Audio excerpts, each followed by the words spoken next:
And when we brought the pig's head to this headman, he had it cooked and then was taking the head and slicing little pieces off the cheek after it was cooked and handing it to us. And my son, when he was handing him the pig's head, was so grossed out. He's like, "Oh, no, no, no, I'm good. I don't need that." And I'm like, "Jason, eat your pig's head. We don't want an international incident." And so, of course, he graciously ate it. But I mean, those are the moments that are just so priceless that only happen when you leave the comfort of your friendly environment and you venture forth together as a family unit into a foreign land. Hi there. You're listening to A Founder's Life, and I'm your host, Leo Gestetner. My guests and myself share our entrepreneurial journey and our methods for a balanced life. And I'm joined here today by Mark Jaffe. Mark, thank you for joining us today. Would you like to introduce yourself? Sure, happy to. I mean, how do you introduce yourself when the topic is your life? Where do you start? Where do you stop?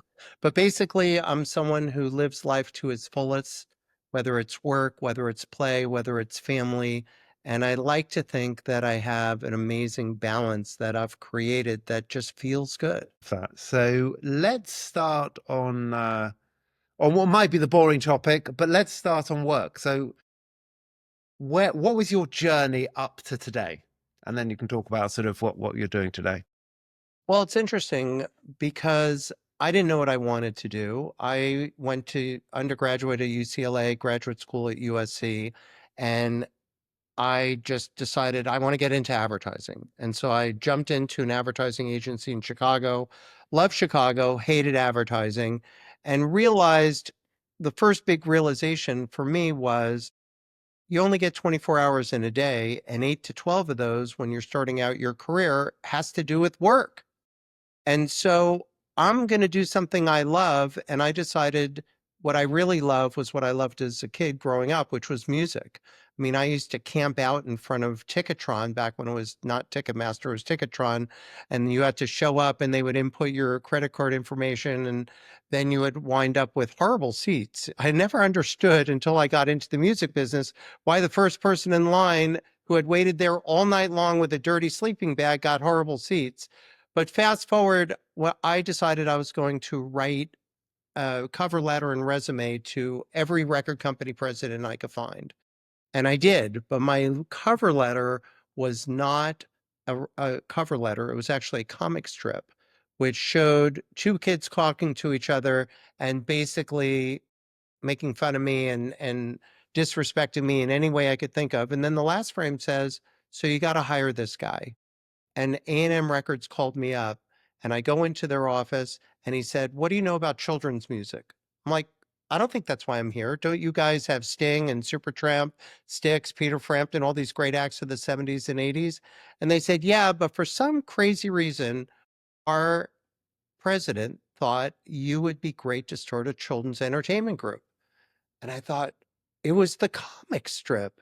He thought I was so juvenile that I should start a children's entertainment group because of this comic strip. And that's when I realized sometimes we don't understand what our core value proposition is, but other people understand it. And so it was my realization that our core value proposition can and does resonate with people for reasons that we don't really know. And so I started the A&M Children's Entertainment Group. I signed a gentleman named Raffi, who people who have raised their kids in the 80s and 90s invariably heard of. We went from 0 to $15 million in 5 years. And then the Walt Disney Company found me, asked me to run their record company, which was a $30 million company that I grew to $120 million in 5 years. And of course, I put out great soundtracks like Little Mermaid, Beauty and the Beast, The Lion King, Aladdin.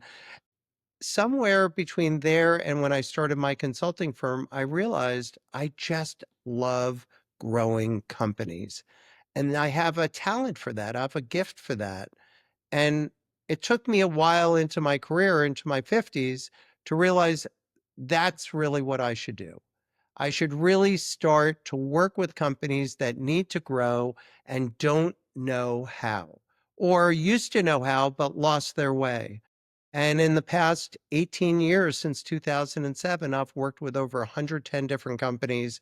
I've grown their businesses. I've created their core value proposition. I've leveraged it into new and different markets and varied revenue streams. And that's where I am today. And I mean, that's a great journey. I love that comic strip. I've never heard that one before, but it obviously worked. It did. You have to show it to me. You still got a copy of it? I wish I did. It kind of got lost. It wasn't digital. I was just making copies of it at the local store and sending them out snail mail back then. And tell us a little more about what you are doing now. I know you're obviously helping companies grow, but talk to us a little more about how you do that and how you help entrepreneurs, really. Sure. So I have one entrepreneur that I've been working with for a couple of years that has an automated service that automates autograph signing on merchandise. And so basically, they will put together a live stream of the cast of a favorite TV show or famous actors or famous sports people, and they'll do a live stream of autographing. So, Leo, you might say, I'd love to have your autograph. And then they will say, Leo, thank you so much for writing. And thank you very much for telling us to autograph this for your daughter. Here it is. And we're thrilled to get to know you. And so this company will automatically take the digital content that was just created in that live stream specific to you, put it in a file, send you the file, send you the merchandise, take care of all the payments, do all the waterfall payments and split outs of royalties and fees to all the different partners. And they always felt that their core value was talent, because without talent, their business doesn't thrive. But they weren't making any money because it took so much work. If you've ever dealt with talent, you know talent takes a lot of work. There are managers and business partners and other entities with interest, not to mention the vagaries of talent and their preferences and likes and dislikes, and they needed a better way. So what I do is I really dive in and dissect their business and understand it on a core level. And what I realized very quickly was that their core value proposition was not talent. It was the automated process for automatically taking care of all the back office details once the talent had signed it. And I said, you can be a B2C company, business to consumer, direct to consumer via live stream, but your bigger opportunity as an entrepreneur and as a company that doesn't have a lot of resources because you're just starting up, your bigger opportunity is to be a B2B company because you could deal with aggregators of talent who solve your talent issue and allow you to do what you do best, which is process all the autographed merchandise. And that's what they're doing. And they think within 2 years, over 50% of their business is going to be B2B, which is a much more lucrative part of their business and a way that they could leverage the resources far more effectively. And that's what I do. I find new and different ways to leverage a true core value proposition into alternative and additional revenue streams. Well, and that fundamentally changes the value of their business, not only because you're obviously helping it grow, but if you can crack that magic of being both B2B and B2C, you suddenly open your business up to so many different investors and exits, and as well as obviously the revenues that come with that. Right, because at the end of the day, the end consumer, as hard as this is for a business owner to hear, doesn't care about this business. They only care about getting the merchandise and getting the live stream digital content. Similarly, the talent does not care about this business. They just care about getting more money. So while we as entrepreneurs love promoting our business, the issue is our business doesn't have to be known except to the right people, who are the people who will do the purchasing of our services. And that is not the end consumer. It is the talent, and it is the entities that manage the talent, and it is all the different entities to whom we white label this particular service. Interesting. And how many clients do you have sort of generally at any one time? How many sort of people, how many At companies any do you one work with? time, it's 4 to 7 clients. I mean, I'm a solopreneur, an entrepreneur. I work on my own, but I'm a member of this organization called Provisors, which allows me all these different resources to make referrals to. So I have companies that might need detailed marketing advice or might need a corporate attorney. And so I have a lot of bench strength. I'll oftentimes 1099 other provisors members, or if the client wants a direct relationship with them, then they'll have a direct relationship. But it's really about having bench strength in different areas to where I don't have the extensive experience and another professional could provide that value. Right. And moving on from sort of the business aspect, talk to us about family, what family means to you and yeah, where that is in your life. Well, I guess the best example I could give is when I was in the music industry. I mean, as many of people have thought about the music industry and what as a kind of a fun business, and it is. Not only is it fun because you go to concerts and events and all these lavish parties, but it's also important to go to those events and lavish parties because you're working the room. You're creating contacts and opportunities, and it's easy, very easy to get lost in it. And all of a sudden, you could find that you go out every night for weeks and weeks and weeks, and your family doesn't see you. And I knew that up front, and I was committed to not let that happen. So, and it might have cost some career opportunities, but what it did was it gave me a rich, fulfilling life with my family. And so I made a deal with myself where during the week, if I needed to, I would go to these events, but the entire weekend were reserved for my family. And that was sacrosanct, and I kept to it pretty much for the most part. I mean, of course, there are certain things that are inviolate you have to go to, but they were rare and far between, and those weekends were reserved for my family. And my kids are now grown, and I believed at that time, and I've found it to be validated today, that the relationship you create with your children before they turn 18 is a direct reflection of the one you have once they're adults. And that's been so true for me. Love that. I think I'd completely agree. My kids are a little younger, so they're 19 and 22, but I'm very lucky to have a fantastic relationship with them. And yeah, it is about in many ways prioritizing family over work because not always. Sometimes, as you said, work needs, but you can always be busy. I remember I had a big tech business in 98, 2001. And yes, we were workers before kids. I was working 16 hours a day, 7 days a week. And when we sold that, it was a conscious decision to say, you know what? Let's not work hard for the sake of working hard. Like there's Mhm, times that I am working nonstop because we all need to. But as a general rule, that it's not necessary. You're never going to finish your list. mhm, The task is never ending. So it's about making sure that there's no point in working hard if you can't have a quality of life. And if you've got children, that's probably a major part of that. But on whatever you define as mhm. quality of life. So when I started a technology company, I started it in Seattle. My partner was in Seattle, the talent was in Seattle. And so for 3 years, I traveled every week to Seattle. I would leave Monday morning at 5:30 and I would come back Thursday night, except when my son and I had Indian guides Thursday after school. And that day, I would fly back first thing in the morning on Thursday so that we could go to Indian guides together.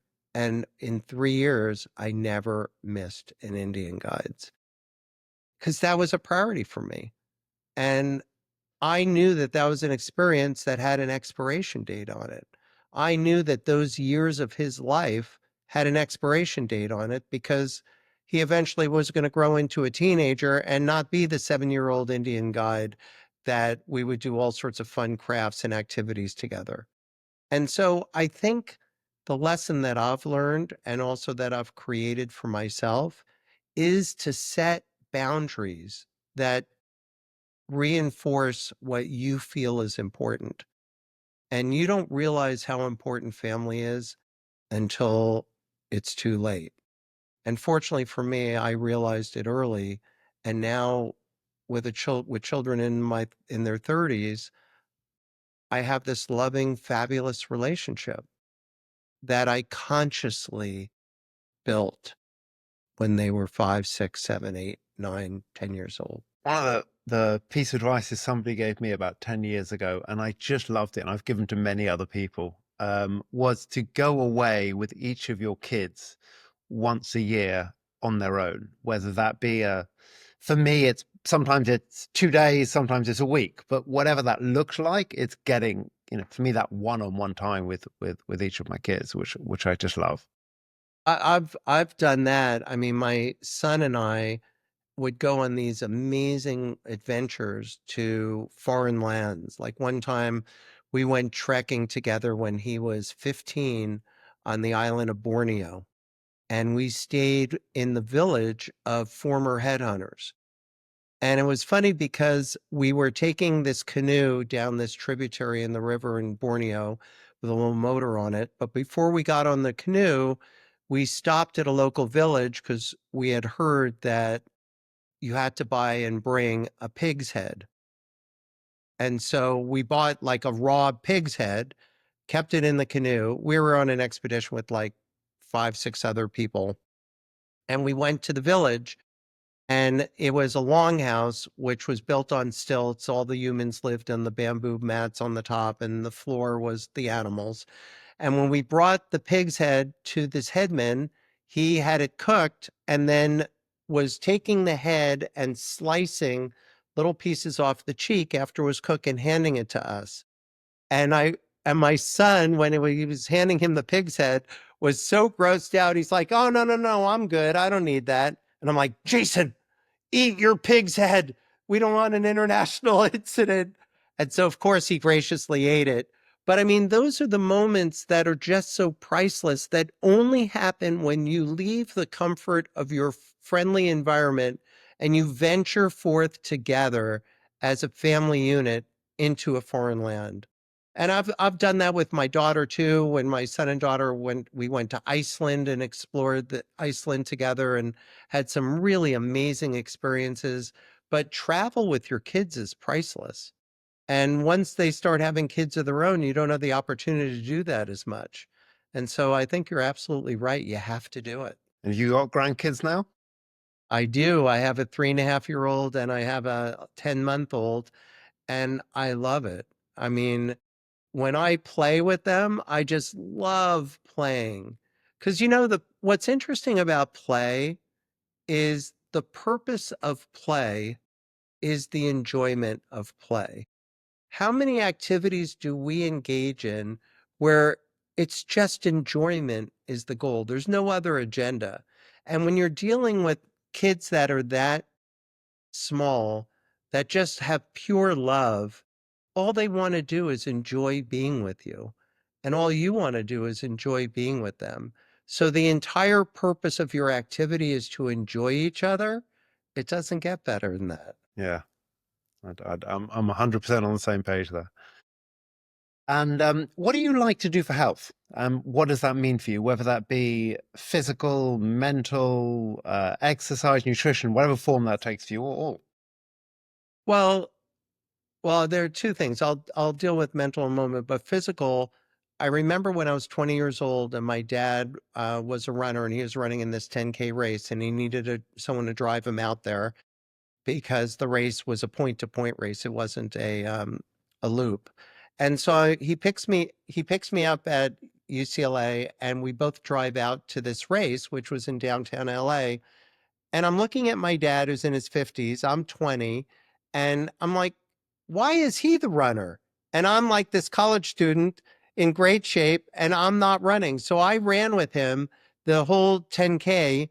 And it was my first real experience running.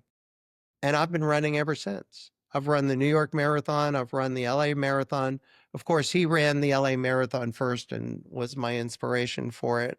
But I've loved running. I mean, there's something about when you get into that flow state when you're running that just frees you and your mind goes into this like state of just free think, and you're kind of aware of your surroundings. Like if a car was coming at you, you would realize it.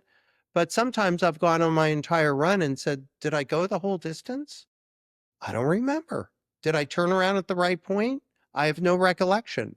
I was so in this flow state. And so for me, I've solved so many issues that have gone in my head while I'm running. I just love running. I mean, it has been really, really good for me. The other thing is that one of the practices that I strive to do is for my mental and emotional health. I try to have a sense of gestalt and completeness with everyone with whom I interact before I go to bed. It doesn't happen all the time, of course, but I try to conduct my life in a way that I'm always complete, that our relationship, God forbid, should it end at that moment, I could feel good that it's a complete, full, and resolved relationship at any point in time. And that has been an amazing practice for me to do that. Like I said, I'm not always successful. None of us are, but I know that I've tried. And even when I'm not successful, I know I've tried to be successful. And I think, yeah, as you know, I'm a big runner. It's funny. I'll never forget a good friend of mine who tried to get me into running. I guess he was successful in the end, but tried to get me into running 20 odd years ago. And we used to go running on a Sunday and little small run. And he'd say, "Oh, were you feeling it? You know, are you in the zone?" And I'd be like, what the F are you talking about? No, I'm not enjoying this. And I'm not particularly feeling it beyond enjoying spending the time with my friend. Now Right. I get it. I mean, like yesterday I went for a run. It was going to be like, it was going to be a small run, like a 6, 7 mile run. Ended up being 9 miles. And to be honest, I could have done more. I was quite enjoying it, but I had to get back and get stuff done. When you get in So, that flow, well, there is one detriment to the flow. I one time was totally upbraided by a client of mine who said, Mark, I see you while you're running once, twice, 3 times a month, and we've been together for 5, 6 months. You never say hello, ever. Like, do you have something against me? Am I just like someone who pays your bills? And I'm thinking, I've never seen her. I was in my flow state. I had no idea who was running, walking past me. And so there is one problem when you're in that flow state because you are truly not aware of your surroundings, other than, I guess, those primal ones of danger. And so I had to apologize profusely to her and tell her exactly about the flow state. that's great. I love that. And then if we look at fun, what do you like to do for fun? Oh, travel. I mean, we just got back from the desert over the weekend, and there's in Palm Springs, California, there's this event happens once every 2 years called Desert X, where they have these amazing outdoor art exhibitions where they're large scale art. So, for example, in the middle of the desert in Desert Hot Springs, in the middle of nowhere on a dirt road, they built a filling station called Soul Service Station, SOUL Service Station. And in the service station, inside were all these elaborate pieces of handmade art by children on aluminum. They had a huge red life-size statue of an African American woman named Ruby, who evidently was the service station owner. And the gas pumps, if you would put the gas pump to your ear rather than a nozzle at the end of the hose, there was a conch shell that would play inspiring poetry for you. And I mean, this is the type of stuff that I think you have to seek out. And for us, it was this amazing scavenger hunt. There was another one called Truth Arrives in Slanted Beams, and it was this free form sculpture of like flowing slanted walls that were sometimes 2 feet high, sometimes 6 feet high, and they had reflective discs that would reflect the sun's light to create different messages on the interior of these slanted walls. All in the middle of this harsh desert landscape and clear blue skies with streaks of clouds. I mean, it was just so inspiring. And every one of these pieces of artwork had meaning to it. You could see meaning to it and you can imbue meaning to it. And the goal is to really experience the art in the desert landscape and try to find your own meaning. And it was just wonderful to experience that. But you have to know about these things. And so we seek out these experiences in travel. And that's the one where we didn't have to go overseas. I mean, we didn't have to go to Tanzania to tribal villages, which we did. When we went to Tanzania on a safari, we went to a tribal village that was one of the last three hunter-gatherer tribes in the world. And they live in these makeshift structures. And we went on a hunt with them where they're hunting with bows and arrows. And if you shoot an arrow, because you only have six, you have to get the arrow, or else you're not going to hunt for that animal because every animal has a different arrow on it. And we're like scurrying on a riverbeds on our bellies. We're climbing through bushes and thorns. And we didn't truly comprehend that if they don't kill an animal that day, their tribe doesn't live. But that is the way it was. I mean, they are subsistence hunters. Whatever they kill, they bring back to the tribe. And that's the kind of experience that I don't think you can have anywhere but traveling to find it. And I think that the world is becoming smaller and smaller, and people are having one step removed experiences through technological viewing, but nothing replaces that in-person experience, that deep personal interaction with other people in other lands. And for me, that interaction is fun and fulfilling. Certainly sounds it. Yeah, both of those experiences, obviously in completely and utterly different ways, sound fantastic. I mean, I want to do a safari. I did a safari as a kid, but I want to take my kids on a safari. That's definitely on my plan for the next few years. Yeah, the safari part was really astounding as well. We went and saw the Great Migration, which is hundreds of thousands of wildebeest crossing the Mara River, separating Tanzania from um, Kenya. And not only do they have to navigate the river, but there are crocodiles in the river. And we saw one crocodile grab a wildebeest by the neck, and for the next half hour, the crocodile was struggling to drown the wildebeest, and the wildebeest was fighting. And we're watching this animal, this living thing, fight for their life in the most primal way. And all I want to do is run out there and stop the fight. And of course I did. I mean, it'd be stupid. And then all of a sudden someone said to me, Mark, this is going to happen whether or not you were there to view it, which was astounding to me because we always think we could affect something and make changes on it, but we can't. And this is happening no matter what I do. I can't stop it. I've just got to be a spectator and allow this part of the life experience to unfold. And that was also a pretty striking realization for me. The circle of life. Yeah. Yeah. What has been a pivotal moment in your life, whether personal, business, both, either? Where's been a pivotal moment? It actually occurred. Well, one pivotal moment was when I realized I only want to do things I love that I explained earlier for a living. I don't care how much I get paid. I'm not going to show up for 8 to 12 hours a day and do something I don't like. But another pivotal moment happened to me when I was at the Walt Disney Company. And that's back when Michael Eisner was running the company. And we were doing extraordinarily well. And I went up to him and started chatting with him. And he said, Mark, I've been meaning to talk to you. And there's one thing that I want to say to you that is important to me, and I hope you listen. And I said, okay, not knowing what he's going to say. And he said, I want you to learn to fail well. And I thought about that. No one had ever encouraged me to fail, albeit to fail well.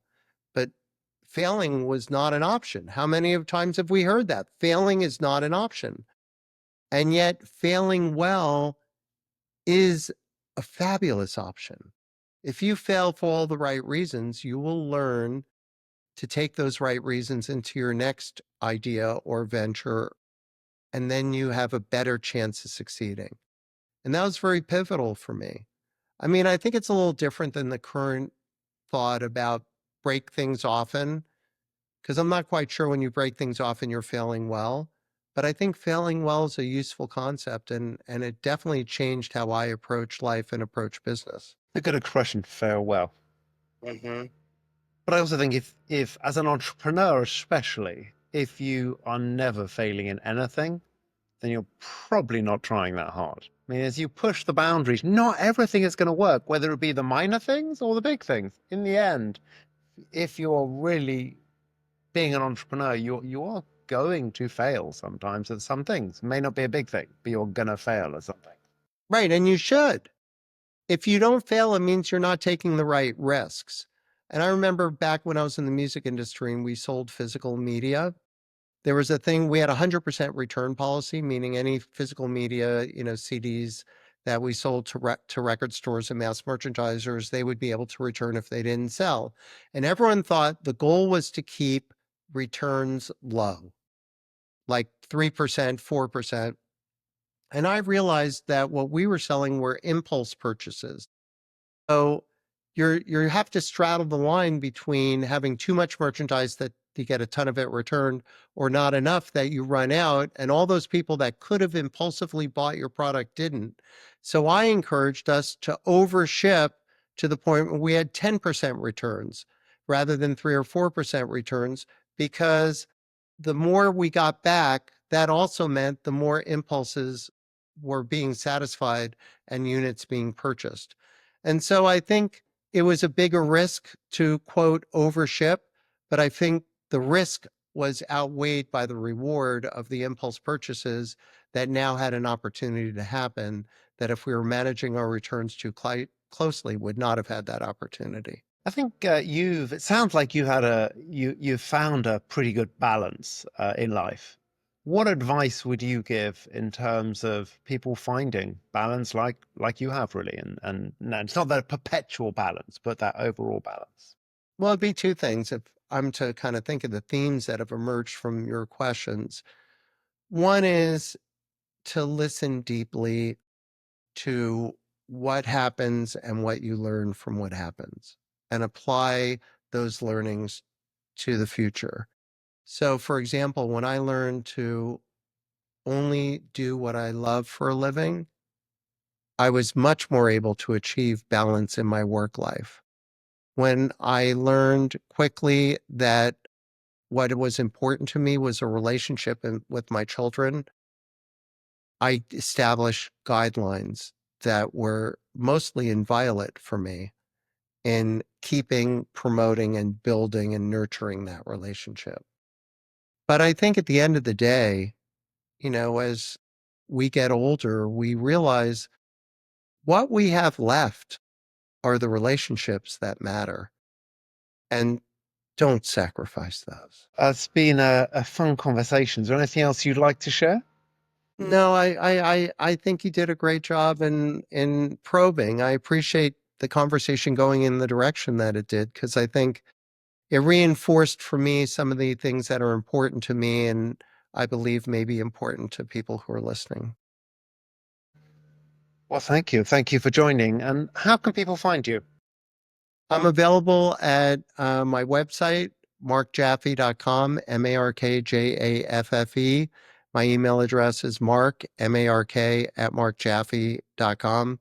And I look forward to anyone who wants to continue the conversation getting in touch. Well, thank you. And thank you, everyone, for listening to today's episode. If you've enjoyed, please subscribe, leave a review, and tell your friends. Thank you very much.